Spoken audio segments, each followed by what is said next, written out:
Boa tarde, queridos amigos. São 15 horas e vamos dar início à nossa reunião pública das tardes de terças-feiras, agora nessa modalidade online. Damos as boas-vindas a todos que estão aqui conectados e pedimos que se inscrevam no nosso canal do YouTube e também que curtam nossa página no Facebook e no Instagram, Lar Espírita Servos de Maria. Vamos agora fazer a página inicial, seguida da prece de abertura.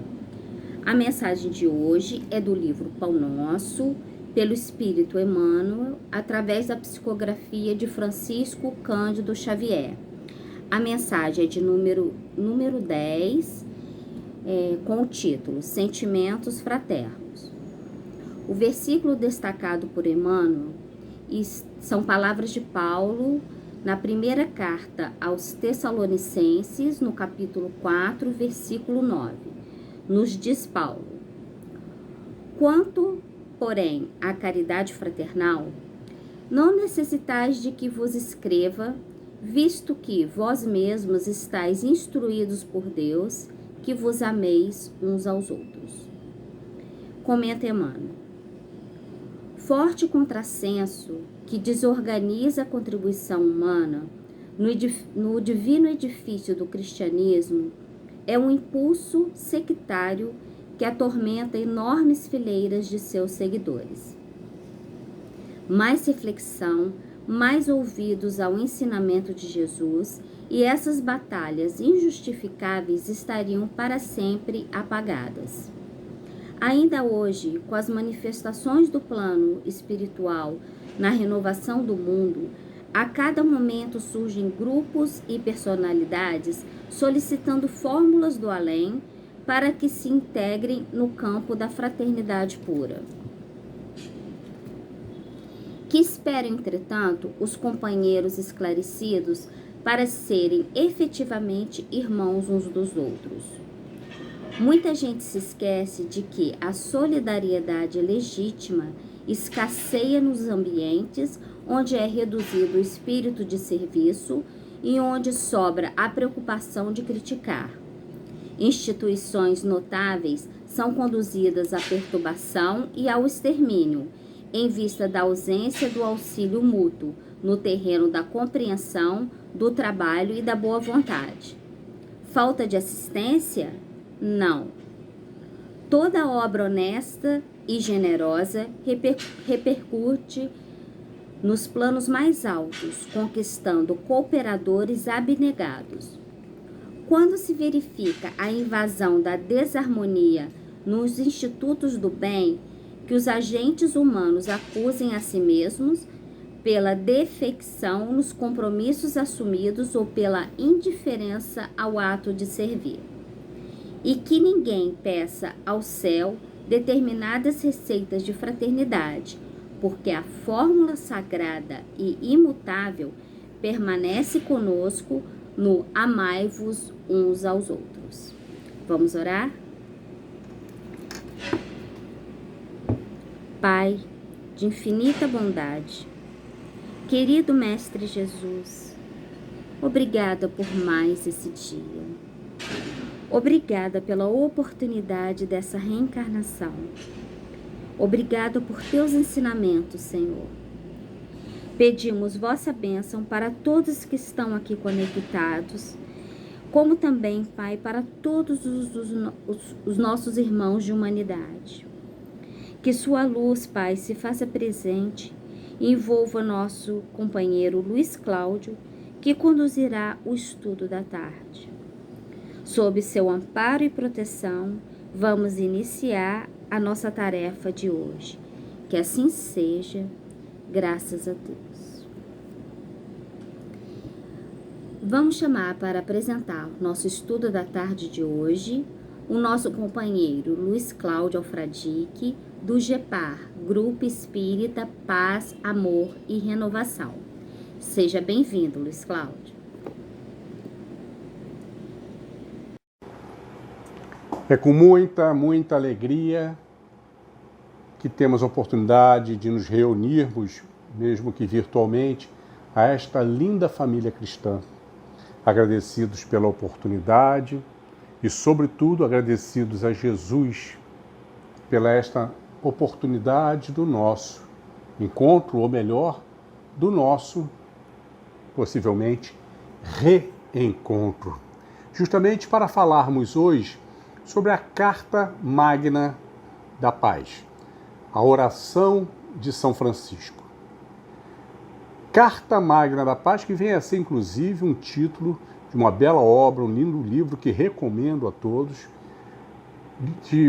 produzido pelo Espírito Camilo, através das mãos maravilhosas de Raul Teixeira, onde Camilo vem a nos alimentar com pontos, sementes de reflexões para melhor entendermos esta linda oração. Camilo vem a nos lembrar que Francisco de Assis sempre buscou viver sob a direção psíquica de Jesus. Aliás, isso já há 2000 anos, quando, na condição de João Evangelista, o discípulo, o apóstolo de Jesus, e que veio com a sua participação produzir a obra, o seu Evangelho, de tamanha importância para a divulgação dos ensinamentos do Mestre Jesus, que retorna 12 séculos depois à matéria, com a missão de insuflar nos corações humanos a paz, a verdadeira importância da paz. O Espírito Joana de Ângeles corrobora desta afirmação em sua linda mensagem, o Êmulo de Jesus. Êmulo, que significa o imitador, mas no bom sentido, o imitador no sentido de seguidor fiel aos exemplos de Jesus. Mensagem que ela proferiu em homenagem a Francisco de Assis em 1978, quando Divaldo Franco visitava o túmulo de Francisco de Assis. Ela se fez aparecer a Divaldo e proferiu esta linda mensagem. Divaldo faz a observação de que raras vezes a viu tão radiosa, tão radiante ao proferir uma mensagem. Até porque os vínculos de Joana de Ângeles com Francisco de Assis são vínculos muito fortes, que vêm até mesmo lá de 2000 anos, quando ela, na condição de Joana de Cusa, aproxima-se de Maria Santíssima, de Madalena, de Susana, nas obras cristãs. E dentre os apóstolos, o primeiro a se aproximar dela veio a ser justamente João Evangelista. E 12 séculos depois, quando ele abraça a missão como Francisco de Assis, ela o acompanha como Clara, Santa Clara de Assis. Mas então existem sempre os nossos irmãos questionadores de fé fraca ou incrédulos que vêm argumentar, mas como pôde João Evangelista, um espírito evoluído, passar 2 décadas como o jovem Francesco, um jovem rico que era cercado dos prazeres materiais? Como pôde isso a um espírito evoluído? E Camilo nos esclarece de que era necessário para que a sua conversão viesse a ser impactante. E tem toda a lógica. Porque se ele, Francesco, ao invés de um jovem de família rica, fosse um simples aldeão, desconhecido, nós sequer estaríamos falando disso agora. Mas não, o impacto foi tão grande que muitos dos seus amigos ali o seguiram na conversão. E não foi a primeira vez que isso aconteceu. Diversas outras vezes tivemos conversões exemplares. Vamos lembrar de uma?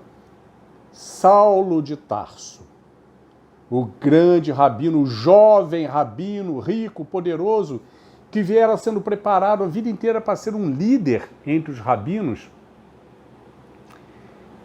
diante da travessia do deserto, diante da aparição do Cristo. Se converte imediatamente, abandonando a tudo, até mesmo o seu nome, Saulo, e adota o nome de Paulo, o Calmo, e tornou-se o grande divulgador da palavra do Cristo àquela região e época.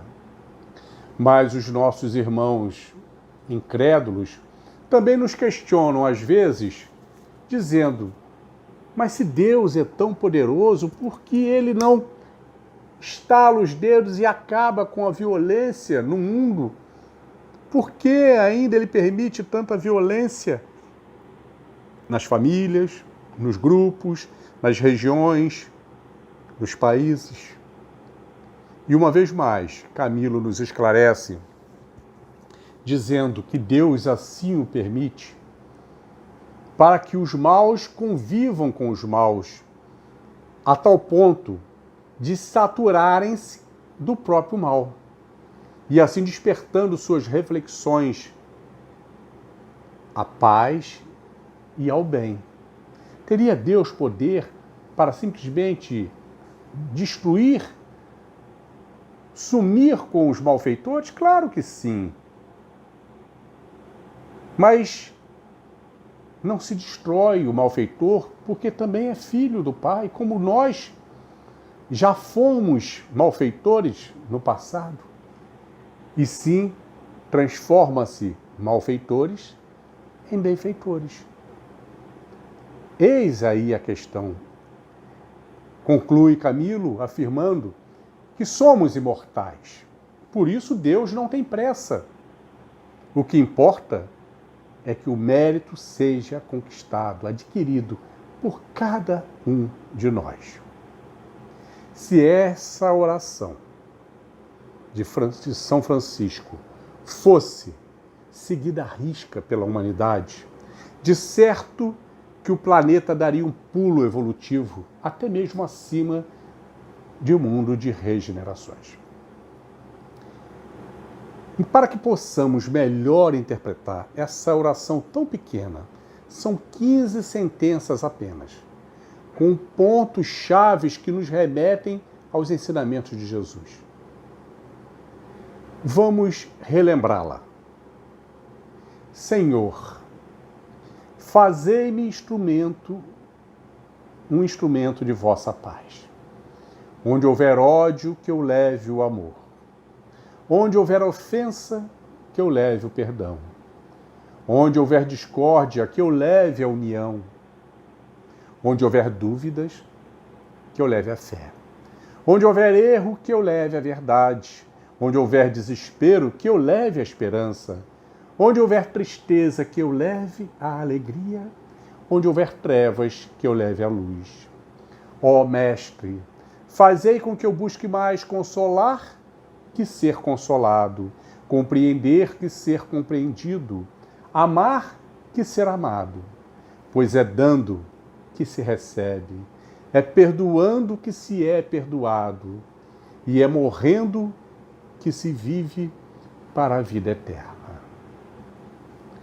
Para que possamos melhor entender, vamos dividir essas 15 sentenças em 3 blocos. O primeiro bloco, do Francisco Pacificador. O primeiro bloco limita-se à primeira sentença. O segundo bloco vai da 2ª à 9ª sentença, é do Francisco Iluminador, Esclarecedor. E o terceiro bloco, que vai da 10ª à 15ª, o do Francisco Doador. Vamos a eles. No primeiro bloco, Francisco Pacificador. Senhor, fazei de mim um instrumento de vossa paz. Com total sublimidade dos seus sentimentos, total vínculo com o Altíssimo, humildemente, o que era a sua característica herdada de Jesus, pois a humildade é a matriz de todas as virtudes, nenhuma virtude se sustenta sem humildade. Ele pede, ciente de que Jesus conta com um contingente de servidores na paz, no bem, no amor, ele humildemente pede, Senhor, fazei de mim um instrumento de sua paz, e não o instrumento, e sim mais um instrumento de sua paz. O que nos leva ao Francisco iluminador, pois o mundo tem sede de paz. Mas a grande maioria de nós espera que a paz venha do próximo, venha do outro. Aguardamos que a paz chegue até nós. Que a paz seja construída através de tratados, de leis, por organizações, por governos, por países. E Francisco vem, sim, como iluminador, nos mostrar que a paz, a verdadeira paz, deverá ser adquirida, criada no íntimo de cada um. Chegamos à segunda parte, então, do Francisco iluminador, esclarecedor, onde ele aborda da segunda à nona sentença, que aborda os seguintes tópicos: ódio, ofensa, discórdia, dúvida, erro, desespero, tristeza e esperança, que Joana de Ângeles chama de o lado sombra da vida. Vamos a ela. Senhor, onde houver ódio, que eu leve o amor. Onde houver ofensa, que eu leve o perdão. Essas duas sentenças estão correlacionadas. Pois Francisco vem a nos mostrar que somente através do desenvolvimento do alto amor chegaremos ao alto perdão. E através do desenvolvimento do alto amor, passamos a ter a capacidade de amar ao próximo, logo, de perdoar ao próximo. Uma pessoa odienta, ela é como que um foco infeccioso espalhando o seu ódio por onde passa. Mas, na realidade, ela está totalmente encharcada daquele próprio ódio que ela destila, pois inconscientemente ela tem um alto ódio pela identificação de suas falhas, de suas fraquezas. Por não aceitar isso, ela passa a se auto-odiar, o alto desejo de destruir-se. E assim busca como que uma vingança na destruição do que lhe cerca. Mostra-nos Francisco que só através do desenvolvimento do alto amor poderemos aniquilar o alto ódio. O alto amor é que nos dá a capacidade de olharmos para nós mesmos como somos em verdade, com virtudes e com defeitos. E ao perceber os nossos defeitos, ali, como somos, nos amarmos naquela condição. Pois será este alto amor que nos dará a força, a determinação para combatermos as nossas falhas, transformando-as em virtude, logo evoluindo.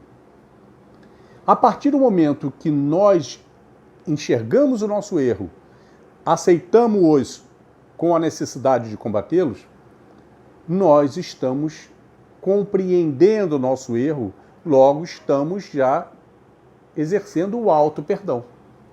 A partir do momento que conseguimos honestamente desenvolver isso para com nós mesmos, já estamos aptos a desenvolver isso também para aqueles que nos cercam.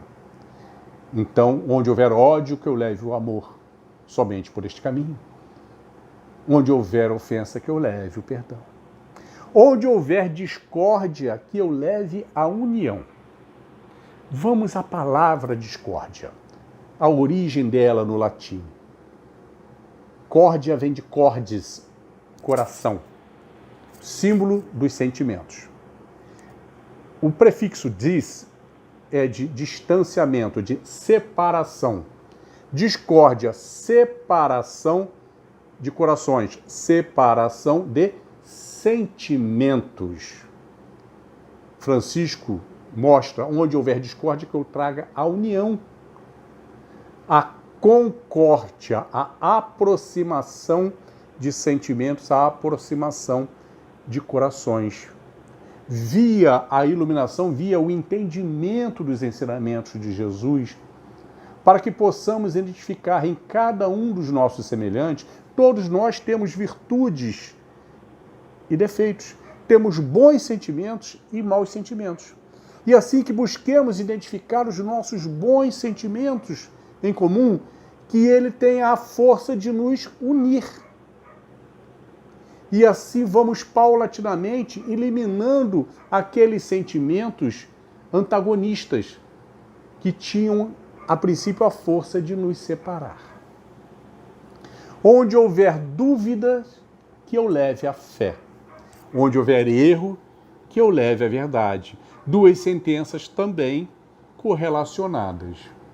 Mostra-nos, Francisco, a importância do esclarecimento na fé.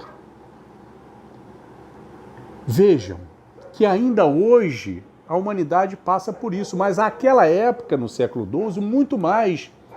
Líderes religiosos não tinham o mínimo interesse no esclarecimento da fé, o esclarecimento das coisas religiosas. Era a fé, sim, a fé dogmática, que nos era empurrado goela abaixo.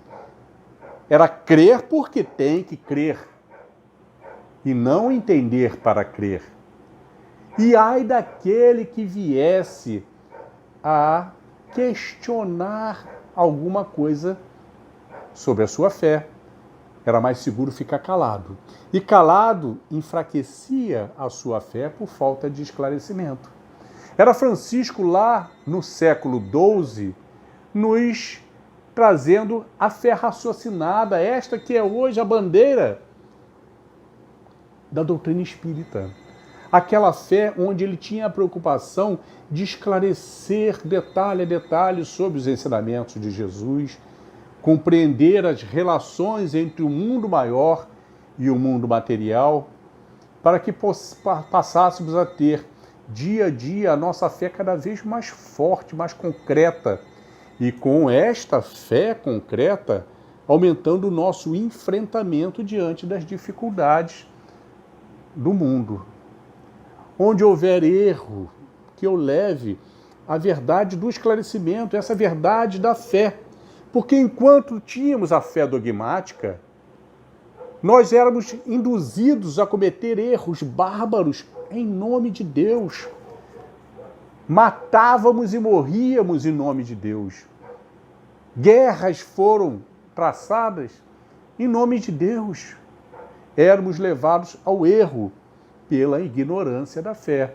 Muito embora ainda hoje, tantos séculos depois, vez por outra, nos pegamos em disputas pelas diferentes religiões. A minha é melhor, a sua é melhor, não é? Quando religião, toda religião levada a sério conduz a Deus. Religião não é time de futebol, onde eu torço para o meu e contra todos os outros. A religião é como uma roupa adequada a cada um. A roupa que fica muito bem em mim poderá ficar muito larga na outra pessoa. A que me traz autoestima poderá ficar de forma ridícula em outra. E assim são as religiões. Não podemos disputar as nossas religiões. Qual é a melhor religião? aquela que mais me aquece, mais me aconchega, mais me esclarece, mais me dá segurança. Essa é a melhor religião. Para mim, hoje, a doutrina espírita, sem sombra de dúvida, é a mais esclarecedora. Mas se surgir uma mais esclarecedora ainda, acho muito difícil. Que mal há, contanto que nos leve à boa conduta, a conduta de Deus. Onde houver desespero, que eu leve a esperança. Desespero é a qualidade de quem não sabe esperar, de quem não consegue esperar. Então Francisco vem aí a nos mostrar a importância de desenvolvermos, de fortalecermos a virtude da paciência. Porque somente quem tem a paciência consegue desenvolver a qualidade de esperar. A partir do momento que eu tenho a capacidade de esperar, eu não me desespero diante das situações. E que a partir do momento que tenho a capacidade de esperar, passo a ter a capacidade de desenvolver uma outra virtude, a da esperança. Porque só quem tem esperança é motivado a atitudes boas. Imaginem a caridade ser praticada sem a esperança. Seja qual for o tipo de caridade, nós a praticamos na esperança, na confiança de que aquilo resultará em algo bom para aquela pessoa que a recebe. Nós não queremos mais nada em troca, senão o bem-estar do próximo. Assim, onde houver desespero, que eu leve a esperança, através da paciência, a esperança, a confiança, sempre num amanhã melhor. Onde houver tristezas, que eu leve a alegria. É Francisco chamando a atenção para a verdadeira alegria. A alegria sólida, consistente. E não as alegrias efêmeras da gargalhada, da balada, dos momentos passageiros, rápidos, efêmeros, que ficam resquícios em nossas memórias, mas se vão.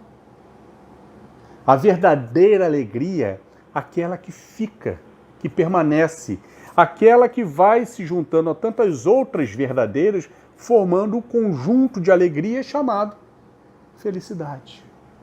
A alegria de ter ciência da importância de cuidarmos para a nossa saúde. A saúde física, sim, mas principalmente a nossa saúde espiritual, aquela que levaremos conosco para a eternidade. A verdadeira alegria de termos a consciência da importância de vencer os vícios, os crimes que só nos desviam do bom caminho. E a partir do momento em que vamos cada vez ficando mais resistentes a isso, mais conquistamos essa verdadeira alegria. A verdadeira alegria de termos a consciência e cada vez mais a capacidade de conquistar novas amizades. Amizade que venha a ser a semente do amor. Não existe amor que não tenha começado por uma amizade. E assim vamos enriquecendo, aumentando a nossa bagagem de novas amizades, novos amores, que levaremos de volta para a pátria espiritual. A alegria cada vez maior do prazer de servir. Servir ao bem, sem nenhum outro objetivo senão o de servir. A alegria verdadeira de ter a oportunidade de ser iluminado, iluminado através dos esclarecimentos. E para isso, essa doutrina maravilhosa, tão enriquecedora, todos os dias podemos finalizar o dia sabendo um pouquinho mais do que sabíamos. E a verdadeira alegria de nos tornarmos também iluminadores esclarecendo ao nosso próximo naquilo em que fomos esclarecidos. E assim formarmos esse conjunto chamado felicidade.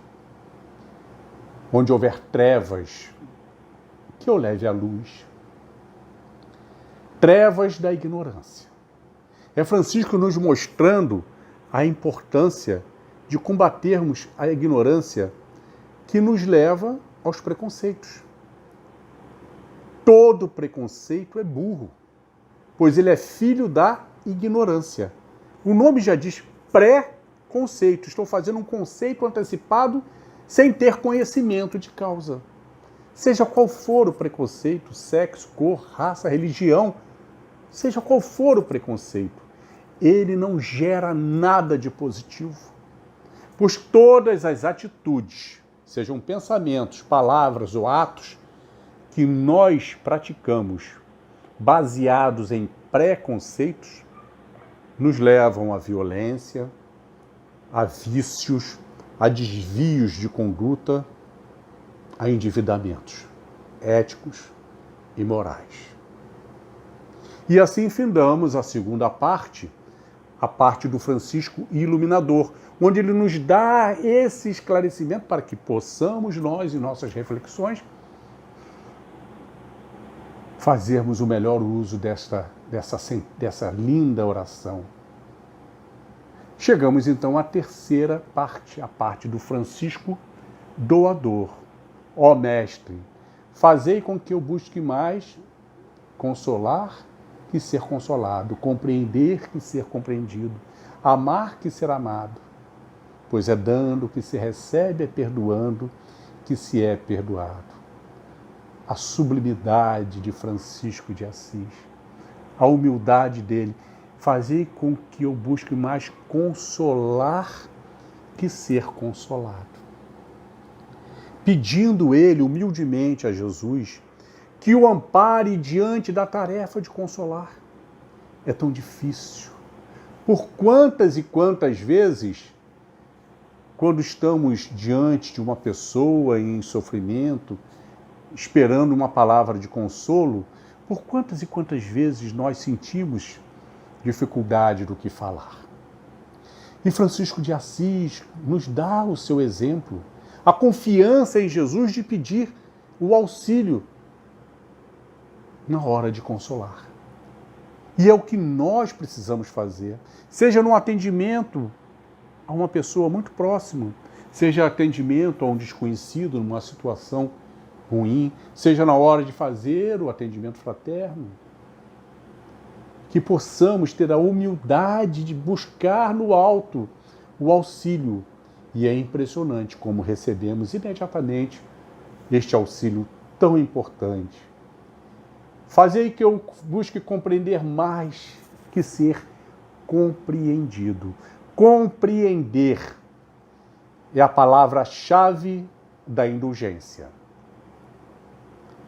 Qual o verdadeiro, questão 886 do Livro dos Espíritos, qual o verdadeiro significado da palavra caridade no entendimento de Jesus? E responde os venerandos: benevolência para com todos, indulgência para com as faltas alheias e perdão das ofensas. Benevolência vem do latim bono voluntate, boa vontade. A boa vontade que é o ponto de partida de qualquer ação no bem.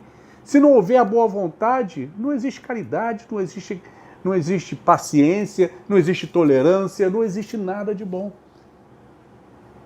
Indulgência, industere, a docilidade que vem de dentro, que nos leva a olhar o erro alheio, a falha alheia, não mais com o dedo apontado, não mais com a crítica à ponta da língua, mas olhar a falha alheia com o entendimento de que nenhum de nós, ninguém é perfeito, e mesmo se fôssemos, mas ninguém é perfeito, todos nós temos as nossas falhas, os nossos erros e as nossas virtudes. Todas as nossas falhas e nossos erros, nós os temos ainda porque não nos convencemos da gravidade daquele erro em nossas vidas. Porque a partir do momento que a gente identifica o erro e tem certeza de que aquele erro me é muito nocivo a mim e àqueles que nos cercam, nós trabalhamos para transformá-lo em virtude. E assim, olhar sinceramente, honestamente ao erro do nosso semelhante com o mesmo critério. Identificar no erro do semelhante uma característica comportamental ainda não amadurecida. Ele ainda não se convenceu de que aquilo lhe é extremamente nocivo. Por uma questão de amadurecimento, em breve irá identificar. E assim, ao invés de nós julgarmos, nós compreendermos o erro do nosso próximo. Compreender não é concordar. Concordar seria ser conivente. Compreender é ser indulgente. Perdão das ofensas. Perdonatio. Donatio, doação. Perdoar não é esquecer. Perdoar é sentir algo de bom de dentro de nós, direcionado àquele que nos ofendeu, para que possamos de alguma maneira contribuir para a sua mudança e a sua reparação. Então Francisco fala, compreender que ser compreendido. A partir da compreensão, praticar a indulgência. E se praticamos a indulgência, não há mágoas. A compreensão. E se não há mágoas, não existe mais nada a ser perdoado. Aquilo já aconteceu. Isto é amar ao próximo. Isto é cumprir o segundo mandamento de amar ao próximo como a si mesmo. E assim amarmos a Deus sobre todas as coisas, que é o primeiro mandamento. Amar que ser amado. A sublimidade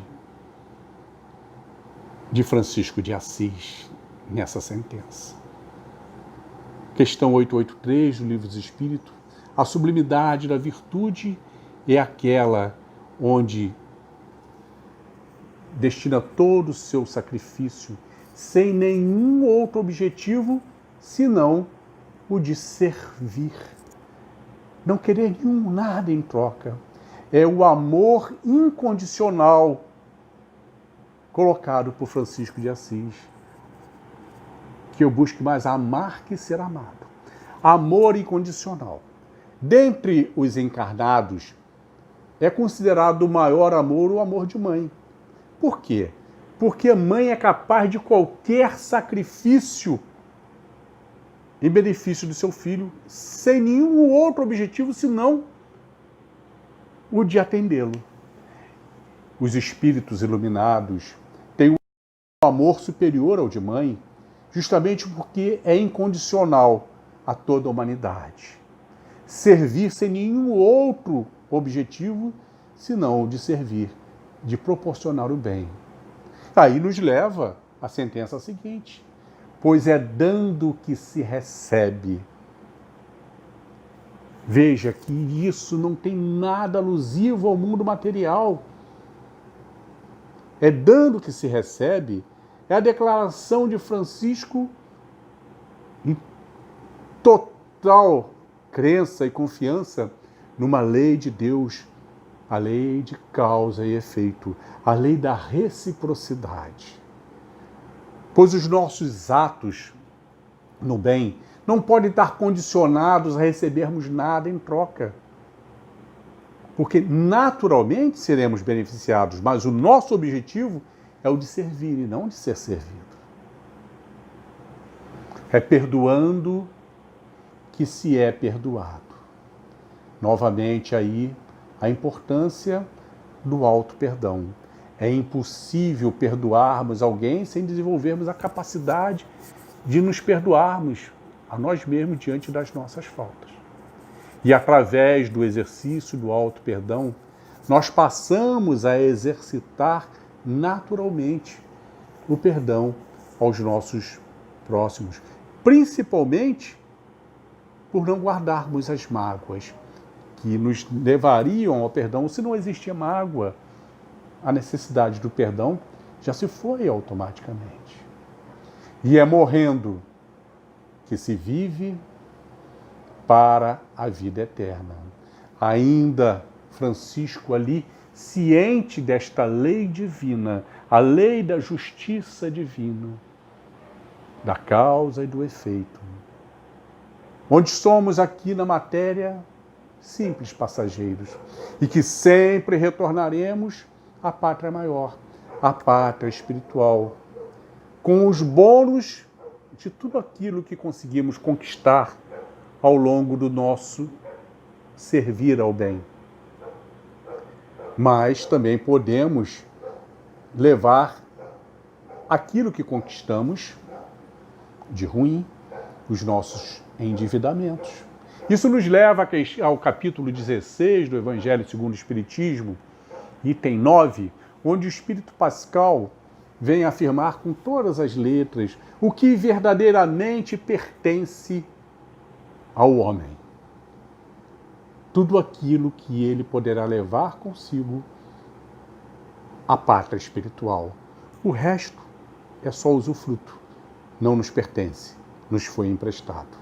Então, o que levamos para a pátria espiritual ao fim de cada jornada? Nossos novos conhecimentos, nossas novas amizades, nossos novos amores, aumentando a nossa família espiritual, os bônus pelo que fizemos. Mas podemos levar também, pela nossa conduta indevida, mais endividamento, novos inimigos, novos endividamentos. E assim teremos que retornar sobre nós mesmos, buscando através das provas, das expiações, nesse longo processo, para que possamos nos vencer. Finalizamos esta linda oração, uma verdadeira, não tem nome mais apropriado, a Carta Magna da Paz, onde Francisco, ele vem a nos dar a dica. Inicie com tudo aquilo que é necessário. E depois, por tudo aquilo que é possível. E quando menos perceber, estarás fazendo o que é impossível. Vamos traduzir isso? Por vezes nos achamos incapazes de servir ao bem. Não conseguimos entender como pessoas dedicam uma manhã de domingo em visitas a sanatórios, hospitais, orfanatos, como pessoas dedicam noites de sábado distribuindo sopa pelas ruas, quando o mundo tem tanta coisa chamando a gente para fazer. E Francisco nos dá essa dica. No exercício do bem, inicie pelo necessário, dentro do nosso próprio lar, praticando a paciência, a tolerância, a amabilidade, o servir, o perdão, a indulgência, dentro do nosso lar. É a criança que quebra o copo e a gente entra destrambelhado, descarregando o estresse da semana, quando é uma grande oportunidade de chamá-la e mostrar que aquilo ali poderia ter sido evitado e que poderia até ter machucado ela. A hora da educação é quando o nosso idoso fala pela 10ª vez a mesma coisa. E a gente, arrepiado, diz, já falou isso, quando é a oportunidade de dar carinho, paciência, amor, e dar atenção e se preparar para a 11ª vez. Quem sabe um dia a gente chegue lá naquela situação também. E assim, exercitando o bem dentro dos nossos lares, nós estamos fazendo o que é necessário. E aquilo vai entrando naturalmente na nossa maneira de ser, que quando a gente menos percebe, já estamos praticando aquilo fora dos limites da nossa casa, na nossa vizinhança, na nossa rua, no nosso ambiente de trabalho. Já estamos fazendo o que é possível. E aquilo vai entrando na gente de tal forma, porque o bem tem esse poder, que quando menos percebemos, estamos realizando tudo aquilo que achávamos ser impossível, fazendo o bem para aqueles que não conhecemos, pelo simples prazer de fazer o bem. Assim, Francisco nos mostra que a verdadeira felicidade há de ser construída dentro de nós, dentro de cada um. E a partir deste momento, a verdadeira paz deve ser construída dentro de nós. E a partir desse momento, vamos saboreando esse doce sabor da paz e o disseminando no nosso micro-universo. Nossa casa, nosso trabalho, nossa rua, nossos relacionamentos. E esses também, com o nosso exemplo e com o nosso abraçamento, também hão de ir desenvolvendo a paz. E são inúmeros micro-universos de paz que vão se juntando até que se forme a paz no macro-universo, no nosso planeta. Como disse aquela linda frase da música, a paz do mundo começa em mim. E que possamos rogar a Jesus, nosso irmão maior, que nos envolva sempre em sua paz. E que neste momento possamos sentir-nos todos, cada um de nós, em seu lar, nos sentirmos abraçados, envolvidos pelo nosso mentor espiritual, pelo nosso anjo guardião, esse emissário de luz do nosso irmão maior, Jesus. Muita paz a todos e muito obrigado mais uma vez. Obrigada, Luiz Cláudio, por suas palavras, por sua reflexão diante dessa belíssima oração que vem como um bálsamo para as nossas almas.